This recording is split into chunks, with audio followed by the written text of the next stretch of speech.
हम सभी भाइयों को दोस्तों कैसे आप सब, आशा करता हूँ फिट और फाइन होंगे। दोस्तों आज तारीख है 10 नवंबर 2025 और दिन है सोमवार का और टाइम हो रहा है दोपहर के 12:40। ड्यूटी कर लिया मैंने ऑन, गाड़ी कर लिया नीट एंड क्लीन। और दोस्तों करेंगे शुरुआत, देखेंगे कौन से ऐप पे पहली ड्यूटी बजेगी। हालांकि मेरे पास 2 रेंटल बजी है, ओला में वो की ओला में मैं रेंटल नहीं उठाता हूँ क्योंकि रेट का थोड़ा सा समझ नहीं आता ओला की रेंटल में, तो ओला की रेंटल को अवॉइड करते हैं। आप देखेंगे कोई बढ़िया सी ड्यूटी उठाएंगे अगर बचती है तो। टाइम तो हो गया एक्चुअली थोड़ा सा ज़्यादा ही, अब देखते हैं। और सबसे पहले मैं दोस्तों आपको बता दूं कि आज मैं सबसे पहले शुरुआत करने से पहले आपको बताता हूँ, कई भाइयों के कमेंट आते हैं मेरे पास कि आप कौन से एरिया से ड्यूटी उठाते हैं, कौन से एरिया से ड्यूटी नहीं उठाते हैं। तो मैं आपको बताता हूँ दोस्तों, मैं स्लम एरिया की ड्यूटी अवॉइड करता हूँ। स्लम एरिया मतलब जो कि थोड़ा सा थोड़ा सा, जैसे मैं आपको एरिया के नाम बता देता हूँ, जैसे कि संगम विहार हो गया, मदनगीर हो गया, साउथ दिल्ली में बता रहा हूँ मैं आपको, ठीक है। और संगम विहार, ये तिगड़ी हो गया, खानपुर हो गया, और इधर गोविंदपुरी हो गया। गोविंदपुरी की हालांकि एक्सटेंशन वगैरह की ड्यूटी उठा लेता हूँ। और दूसरी फिर बात आ गई इधर बत्रा की साइड हो गया, ठीक है। और बदरपुर की साइड हो गया, मीठापुर हो गया, ये सब ड्यूटी मैं अवॉइड करता हूँ। और उसके बाद फिर मैं आपको बताता हूँ आगे, और इधर की साइड की ड्यूटी मैं आपको बताता हूँ, जैसे कि सोनिया विहार हो गया, खजूरी हो गया और बुराड़ी हो गया, ठीक है। तो दोस्तों मैं यहाँ की भी ड्यूटी नहीं उठाता हूँ। जो भी स्लम एरिया आते हैं मैं यहाँ की ड्यूटी बिल्कुल अवॉइड करता हूँ। बेशक फेयर अच्छा मिले या बुरा मिले, मैं ड्यूटी लेके नहीं जाता। जैसे कि इन एरियो की आप ड्यूटी उठाते हैं तो आपको कस्टमर भी वैसे ही मिलेंगे, आपको डील भी वैसे करनी पड़ेगी। हो सकता है लड़ाई झगड़ा भी हो जाए, पैसे ना दे कस्टमर, चिकचिकीबाजी करे, बोले कि डेस्टिनेशन मेरे को वहीं पे छोड़ के आओ। कई कस्टमर क्या होते हैं कि मान लीजिए एग्जांपल के तौर पे उनको जाना है साकेत, तो उन्होंने डाल दिया साकेत, डाल दिया सिर्फ। साकेत में कहाँ पे जाना उनको ये नहीं पता। अब आप उसी बात पे आपकी बहस हो जाएगी कि नहीं आपने तो साकेत डाला है, लोकेशन आपको कहीं और ले गया, उसको जाना है साकेत में सिलेक्ट सिटी मॉल।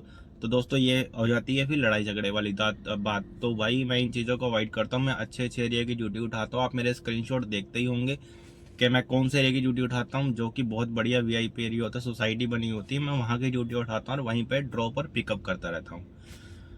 स्टेशन, अब मैं आता हूँ स्टेशन पे और एयरपोर्ट पे बात। तो दोस्तों जैसे कि मैं आपको बताता हूँ, एयरपोर्ट में ज़्यादा वेट नहीं करता हूँ। अगर ड्यूटी बचने का चांस होगा, अगर फ्लाइट वगैरह आने का चांस होगा तो मैं उठा लेता हूँ, और वो भी अच्छी ड्यूटी लेके जाऊंगा, अपने एरिया की ड्यूटी लेके जाऊंगा, ऐसा नहीं अकड़ बकड़ कहीं की भी ड्यूटी लेके जाऊं। और दूसरी बात रहेगी भाई स्टेशन में अवॉइड करता हूं। कौन से, एक हो गया सबसे पहली बात, आनंद विहार स्टेशन अवॉइड करता हूं, क्योंकि भाई वहां पे अगर आपको 15 मिनट से ज़्यादा हो जाते, 8 मिनट का चांस होता है, 8 मिनट 50 रुपये तो लेंगे भाई। अगर बाहर निकलते निकलते वैसे निकल नहीं सकते 15 मिनट से पहले, अब 15 मिनट, जैसे ही 15 मिनट का 1 सेकंड भी ऊपर हुआ तो आपसे वो 200 रुपये चार्ज ले लेंगे।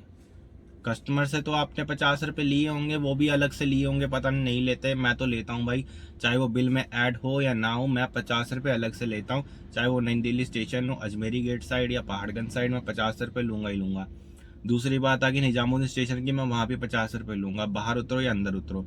और अंदर उतरेंगे तो 50 रुपये लूंगा, अगर पिकअप अंदर से आ रहा तो उससे भी 50 रुपये लूंगा अलग से। बिल में ऐड होगा नहीं होगा वो XYZ मैं नहीं जानता। तो ये सारी चीज़ें मैं करता हूँ। आनंद विहार में नहीं जाता हूँ इसलिए कि टोल लगता है वहाँ पे ज़्यादा। कस्टमर से आप 50 रुपये लेंगे, 200 रुपये अपनी जेब से दे देंगे, 150 रुपये, तो उस चीज़ का फ़ायदा नहीं है। ये चीज़ें मैं समझाता हूँ। और काम आप देख ही रहते हैं कि भाई मैं कैसा काम करता हूँ, और जो भाई बोलते हैं कि काम नहीं है तो भाई मैं उनकी बातों में नहीं आता हूँ। और मैं हालांकि अपनी रियलिटी दिखाता हूँ, जो एक एक चीज़ का स्क्रीनशॉट लगाता हूँ, मीटर कर देता हूँ जीरो, और जीरो से स्टार्ट करता हूँ। रात को जब मैं आपको सारा कुछ डाटा दिखाता हूँ अपना, तो उसके बाद मैं मीटर की रीडिंग भी दिखाता हूँ कि इतने किलोमीटर मेरी गाड़ी चली है और इतनी CNG लगी है, और कितने की CNG लगी है वो भी दिखाता हूँ। खर्चा काट के पासिस का जो मुझे बचता है वो मैं आपको बताता हूँ। अब आगे बात खर्चे की, कोई भाई बोलते हैं कि खर्चे कितने होते हैं इस लाइन में, कैसे कैसे होते हैं। तो देखिए अभी तक तो खर्चा है नहीं, जब आएगा हालांकि एक हफ्ते में कोई ना कोई खर्चा आ ही जाएगा मेरा। जैसे कि अभी एक्सल आवाज़ कर रहा है थोड़ा थोड़ा, तो मैं एक्सल को रिपेयर करवाऊंगा। जब रिपेयर करवाऊंगा तो आपके साथ शेयर करूंगा कि इसमें कितने पैसे लगे, और कहाँ पे करवाऊंगा XYZ, जैसे कि टायर डलवाऊंगा तो कौन से टायर डलवाऊंगा, कहाँ पे डलवाऊंगा, कितने का डलवाऊंगा, बिल के साथ आपको बताऊंगा। तो ये छोटी छोटी चीज़ें हैं। सर्विस जब करवाऊंगा तो सर्विस में क्या क्या चीज़ें होती हैं, ये सारी चीज़ें आपके साथ गाइड करूंगा, आपको गाइड करूंगा और शेयर करता जाऊंगा। तो आशा करता हूँ आपने मेरा चैनल सब्सक्राइब कर दिया होगा। जिन भाइयों ने नहीं किया वो प्लीज़ सब्सक्राइब करें। और जो भी आपकी कुछ भी क्वारी होती है वो आप कमेंट बॉक्स में बताइए, मुझे पूछ सकते हैं या फिर आप मुझे कॉल कर सकते हैं। डिस्क्रिप्शन बॉक्स में मेरा नंबर होता है, व्हाट्सएप पे मैसेज डाल सकते हैं मुझे, हमेशा मैं आपको रिप्लाई देता रहूँगा।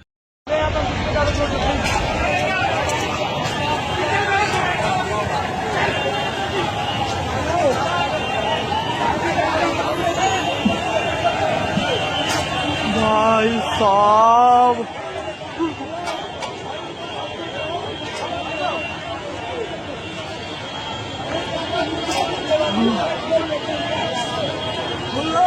भैया बार बार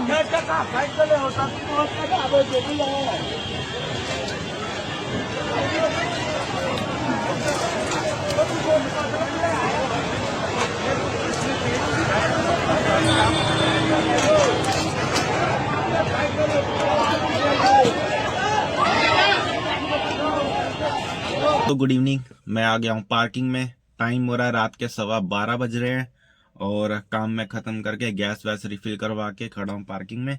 तो मैं आपको बताता हूँ दोस्तों, आज सबसे ब्लॉग स्टार्ट करने से पहले मैं आपको बता दूं, आज जो दिल्ली में बॉम्ब ब्लास्ट हुआ है लाल किला पे, उसमें काफ़ी लोग मरे हैं और काफ़ी लोग इंजर्ड हुए हैं। तो ये बहुत ही दुख भरी एक न्यूज़ है, जो कि इसमें क्या क्या सावधानियां बरतनी है एक ड्राइवर को, ये लास्ट में मैं आपको बताऊंगा। पहले व्लॉग शुरू कर लेते हैं, चलिए।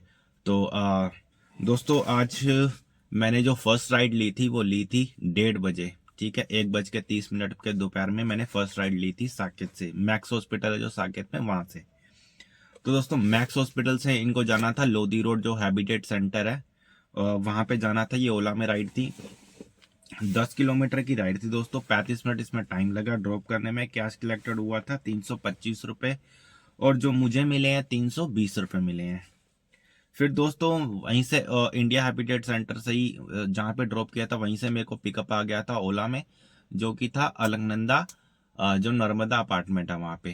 तो ये था 9 किलोमीटर की राइड थी और 31 मिनट इसमें ड्रॉप करने में टाइम लगा। और जो इनकी कैश ऑनलाइन पेमेंट थी 307 रुपये मुझे मिले हैं इसमें।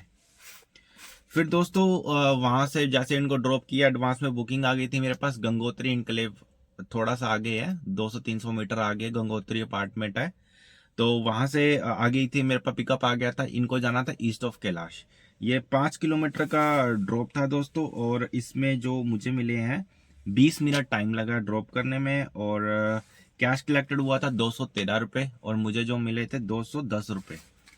फिर दोस्तों मैं वहां से आ गया था खाली खाली GK1 की तरफ। तो GK1 की तरफ आया, हालांकि 15-20 मिनट आधा घंटा वेट करने के बाद ये ड्यूटी आई थी मेरे पास। GK1 से इनको टर्मिनल 2 जाना था, ओला में राइड थी। और देखिए दोस्तों, 27 किलोमीटर की ये राइड थी।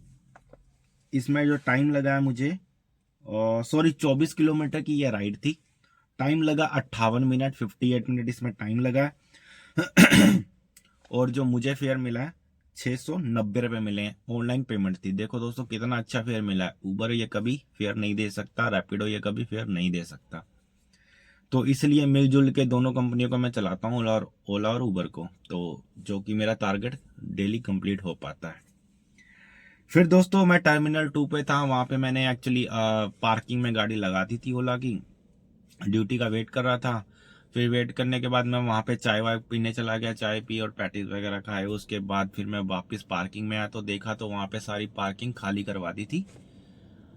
खाली करवा दी थी दोस्तों सारी पार्किंग ओला वाली। तो मैंने कहा चलो ठीक है। फिर वहाँ से मेरे को राइड जैसी ही खाली करवाई थी तो मतलब 5-6 गाड़ियाँ बची हुई थी, उनमें से एक मेरी गाड़ी थी। फिर मैंने जैसी बाहर निकलने के लिए मोड़ी गाड़ी, तो मेरे पास राइड आ गई थी। तो मैंने कहा खाली बाहर जाने से अच्छा है 1 घंटा 1.5 घंटा बर्बाद होगा, राइड बजेगी नहीं बजेगी पता नहीं, खाली खाली कहाँ तक जाना पड़ेगा। तो इसलिए मेरे को एक राइड बज गई जो कि थी जामिया नगर ओखला की, मैंने उठा ली थी। और कस्टमर से पहली बात करके बता दिया था मैंने कि भाई मेन रोड पे उतारूंगा, किसी गली के अंदर नहीं जाऊंगा। तो कस्टमर एग्री था तो मैंने भी इनको बिठा लिया और मेन रोड पे इनको ड्रॉप किया। मैं बताता हूँ दोस्तों, ये जो राइड थी मेरे पास 27 किलोमीटर की, ये राइड 28 किलोमीटर की ये राइड थी दोस्तों, सॉरी 27 किलोमीटर की, 27 किलोमीटर की राइड थी। उसमें जो टाइम लगा 1 घंटा 36 मिनट टाइम लगा है। अभी मानिए इतना टाइम जो लगा है ना भाई, इतना ज़्यादा ट्रैफिक दिल्ली में, इतना ज़्यादा ट्रैफिक, मैं क्या ही बताऊँ आपको।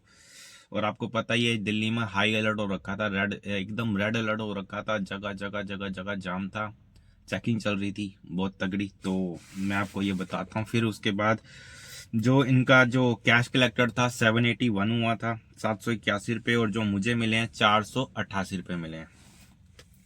तो दोस्तों 488 रुपये में मेरे को इस राइड में मिले हैं। 1.5 घंटा मैंने वेस्ट किया, फिर मैं वहां से खाली खाली, हाँ वहां से खाली नहीं, एक्चुअली वहां से ना, और जैसे मैंने इनको ड्रॉप किया था तो मेरे पास काफी राइड आ रही थी। एक राइड आई थी जो कि थी लाल किला चांदनी चौक के लिए। तो अब दोस्तों मैं क्या ही बोलूँ आपको, उसी वक्त मेरे को नहीं, कुछ भी नहीं पता था बम ब्लास्ट के बारे में उस दौरान पे। तो एक ये जो मेरे को अमाउंट दिखा रहा था लाल किला चांदनी चौक का, वो 615 रुपये दिखा रहा था राइड का। तो एक मन में लालच आया था कि यार ले लेता हूँ यार, कोई बात नहीं, 50 मिनट लग रहे हैं, चले जाता हूँ। फिर मैंने कहा यार कि लाल किला जाऊंगा वो लास्ट टाइम की तरह, मैं 2-3 बार गया हूँ लाल किला, फिर ड्रॉप करता हूँ, उसके बाद मैं खाली खाली आगे बढ़ता हूँ। पिकअप थोड़ा मुश्किल मैं वहां से करता हूँ, और क्योंकि वेट करना मुझे ज़्यादा वहां पे पसंद नहीं रहता। और अगर आज चले जाता, हो सकता है कि कोई दुर्घटना हो सकती थी, हो सकता है कोई हादसा होता, या कुछ भी एक्स वाई जेड अनहोनी हो सकती थी कुछ भी। तो दोस्तों ये चीज़ें थी। और तो मैंने वो राइड स्किप करी, और पता नहीं मन में क्या आया, मेरे माइंड में आया, मैंने वो राइड स्किप करी और खाली खाली में आगे जीके की तरफ बढ़ गया। जैसे मैं जीके की तरफ बढ़ा तो वहां पे मैं मोमोज खा रहा था, मोमोज खा के मैं जैसे थोड़ा सा आगे बढ़ा, और आगे बढ़ने के बाद मेरे पास राइड आ गई थी सिया पार्क से ही। तो सिया पार्क से राइड आई थी रेंटल, उबर पे आ गई थी रेंटल। तो मैंने कहा चलो ठीक है भाई, 4 घंटे की रेंटल मिल गई थी, मैंने कहा चलो इसको मिला के टारगेट तो पूरा हो ही जाएगा। तो ये बताता हूँ दोस्तों, इनको सिया पार्क से जाना था वसंत विहार, किसी मतलब फंक्शन वगैरह में जाना था। वहाँ पे बस उसको वहाँ पे थोड़ी देर स्टे करके, जो भी इन्होंने टाइम स्पेंड किया वहाँ पे 3 घंटे, और उसके बाद फिर वापस इनको घर पे सिया पार्क आना था। तो ये मैं बताता हूँ आपको डिटेल। 28 किलोमीटर ये अप डाउन हुई है, इसमें जो मेरी गाड़ी चली 28 किलोमीटर चली है। और दोस्तों जो इसमें टाइम लगा 3 घंटे 32 मिनट टाइम लगा इसमें। और जो कैश कलेक्टर हुआ था 1341 रुपये, बिल जो इनका बना था 1341 रुपये बना था। कस्टमर ने मुझे 1400 रुपये दिए, इसमें 60 रुपये टिप मिली है, और जो मुझे मिला है काट पीट के 1151 रुपये मिले हैं ओला उबर की तरफ से। ये उबर में राइड थी रेंटल।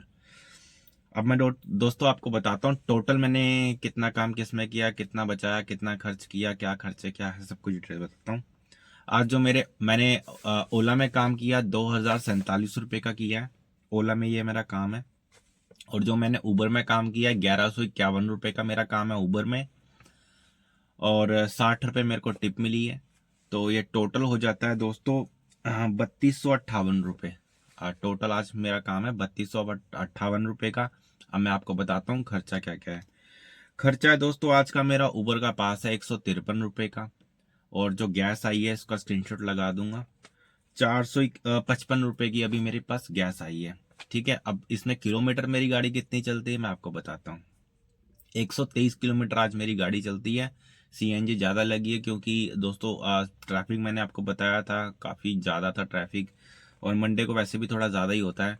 तो राइडें देख देख के लेनी पड़ रही थी, और टोटल मैंने आज 6 ही राइड करी हैं टोटल। ठीक है, 6 राइड में आज सारा मेरा काम है 3258 रुपये का। अब ये सारी डिटेल मैंने दोस्तों आपके साथ शेयर कर दी है, और मैं आपको ज़रूरी एक अपडेट दे देता हूँ। दोस्तों देखो, दिल्ली अभी इस वक्त हाई अलर्ट पे चली है, तो मैं सभी ड्राइवर भाइयों से एक रिक्वेस्ट करना चाहता हूँ। इस वक्त अगर कोई नाइट में गाड़ी चलाता है या दिन में गाड़ी चलाता है, एक्स वाई जेड, कभी भी किसी भी टाइम पे आप गाड़ी चलाते हो, आपको लगता है कि ये कस्टमर के पास कुछ ज़्यादा सामान है, कुछ घबराया हुआ, कुछ एक्स वाई जेड है, आपको कुछ भी ऐसा कुछ डाउट हो रहा है कस्टमर पे, तो सबसे पहले उसका बैग चेक कर लो। ठीक है, बैग चेक करो, आपको संतुष्टि मिल जाएगी, उस पर कोई इलीगल सामान नहीं है, कोई कुछ नहीं है। अगर कुछ ऐसा लगता है तो आपको उस वक्त क्या करना है, सबसे पहले तो आप 100 नंबर पे 112 नंबर पे डायल करके कुछ बोल ही दोगे अगर कोई एक्स वाई जेड ऐसी बात होती है। और बाई चांस आप कॉल ना कर पाओ तो फिर उसके बाद क्या करना, आप किसी ना किसी ग्रुप के साथ जुड़े होंगे, वहां पे आप अपनी 8 घंटे की लाइव लोकेशन शेयर कर दो, साथ में एक अलर्ट मैसेज छोटा सा डाल दो, ताकि कोई ग्रुप वाला जो भी आपका एडमिन है वो समझ जाए कि भाई ये बंदा खतरे में है और इसको निगरानी में रखा जाएगा उस दौरान, ठीक है। तो कभी कभी ऐसा होता है, सिचुएशन ड्राइवर के साथ हो जाती है कि फ़ोन नहीं कर पाता है, कस्टमर पीछे बैठे हुए हैं, फ़ोन नहीं कर पाता और उस खतरे में है उसकी जान। तो उस वक्त क्या किया जाता है, सबसे होशियारी का यही काम है, ग्रुप में लोकेशन शेयर करते हो, लड़का छोटा सा मैसेज डाल देते हैं। और मैंने आपको बता ही दिया, अगर कुछ ऐसा लगता है, अगर इंटरसिटी लाइट ले रहे हैं या कुछ भी ऐसा ले रहे हैं, तो आप कस्टमर का आधार कार्ड ले सकते हैं, ग्रुप में शेयर कर दीजिए, 2-3 जगह शेयर कर दीजिए, कोई दिक्कत नहीं है। और कुछ ऐसा, कुछ एक्सवाइटेड कुछ भी ऐसी दिक्कत होती है, आप कस्टमर का आधार कार्ड ले सकते हैं, सामान उसका चेकिंग कर सकते हैं, क्योंकि दिल्ली इस वक्त हाई अलर्ट पे है, बॉम्ब ब्लास्ट हुआ है, छोटी मोटी बात नहीं है, बहुत लोगों की जान गई है। तो ये हादसा आपके साथ भी हो सकता है, मेरे साथ भी हो सकता है, कल को किसी और भाई के साथ भी हो सकता है, और मैं नहीं चाहता। मैं ये चाहता हूँ कि ये हम सतर्क रहे हमेशा, ठीक है। तो मेरा यही कहना है ड्राइवर भाइयों से बस। और आशा करता हूँ आपने मेरा चैनल सब्सक्राइब कर दिया होगा, और अगर आप मेरे को फेसबुक पे देख रहे हैं तो फॉलो कर लिया होगा। कमेंट करके बताना आप मेरे व्लॉग से कुछ सीखते हो या नहीं सीखते हो, या कुछ आपको नई चीज़ें बताऊं। और कमेंट बॉक्स में मेरे से पूछ लिया करो, जो भी भाई पूछते हैं मैं अगले व्लॉग में उसका अपडेट दे देता हूं। तो मिलते हैं कल एक नई उम्मीद में, नए व्लॉग में। तब तक के लिए शुभ रात्रि, बाय बाय।